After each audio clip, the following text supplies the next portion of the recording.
"Sir, I'm going to need you to step aside and check that bag." The airport staffer's voice was clipped, mechanical, the kind that comes from following rules without question. She pointed at the rectangular, heavy-duty black case, the Navy SEAL held tightly in his hands, the one draped in a folded American flag. The man didn't flinch. He stood tall in his formal dress uniform, boots polished to a mirror, his eyes dark with silence. The case was cradled in his arms, not dragged or rolled, carried like it meant more than the world. "I can't do that," the SEAL replied calmly, his voice low, respectful but firm enough to stop time. Passengers in the security line turned. The TSA agent blinked. "Sir, all oversized items must be screened. It's policy." He didn't raise his voice. Didn't flinch. "This isn't luggage," he said. "It's my teammate." The terminal went quiet. Conversations died mid-sentence. A child stopped crying. Someone lowered their phone. The SEAL adjusted the flag-draped case in his grip, as if the soul it carried deserved not just silence, but reverence. The staffer stepped back, caught off guard. I didn't realize." "I know," the SEAL said softly. "Most people don't."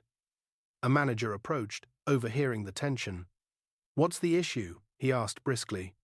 The staffer gestured helplessly. "He's carrying a casket, a transport case." "Said it's a body." "Not listed on manifest." "It's not a body," the SEAL corrected gently. "It's a warrior, one who didn't come home walking." Now more eyes were on him. Phones were lifted quietly.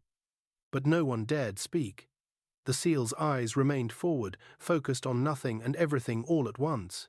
"I promised his mother I wouldn't let him out of my sight," he continued. "Not until we got him back to Texas. I don't care if that means standing here until this airport shuts down." The manager paused, looked at the case, the flag, the uniform, and finally saw it. This wasn't a policy moment. This was something sacred. He nodded slowly. "You'll carry him on yourself, sir. No questions asked." The SEAL nodded once. "Thank you." As he turned to walk toward the gate, the crowd parted like the sea. People moved instinctively, some stepping aside with hands over their hearts, others saluting quietly. An older woman whispered through tears, "That's somebody's baby in there." When he reached the gate, the flight crew stood waiting. A female flight attendant placed her hand gently on his arm. "You can board first, sir." The pilot knows. He entered the plane in silence. The crew stepped aside. No music, no chatter, just the sound of his boots on the floor. He walked slowly, seat by seat, carrying the case with both hands as if he was carrying the nation's weight itself. Every passenger stood.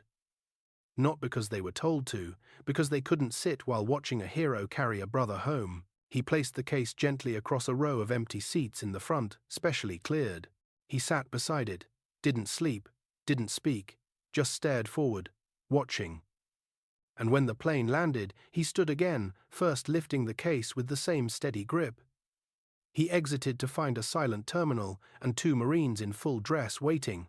One saluted, the other reached out to help. The SEAL shook his head. "I carry him all the way."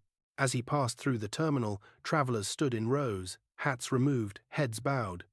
One child, no older than 5, looked up at his mother and asked, "Mom, is he carrying a hero?" She nodded, tears falling. "Yes, baby, he is." The moment was captured by a bystander. The video went viral within hours.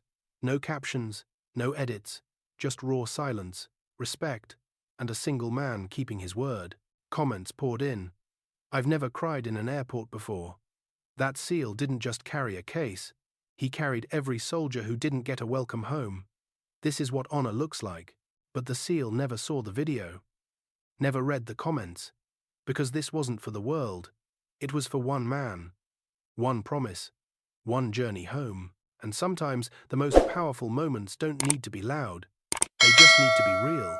If this story touched you, subscribe to the channel and hit that like button and drop a karma in the comments below.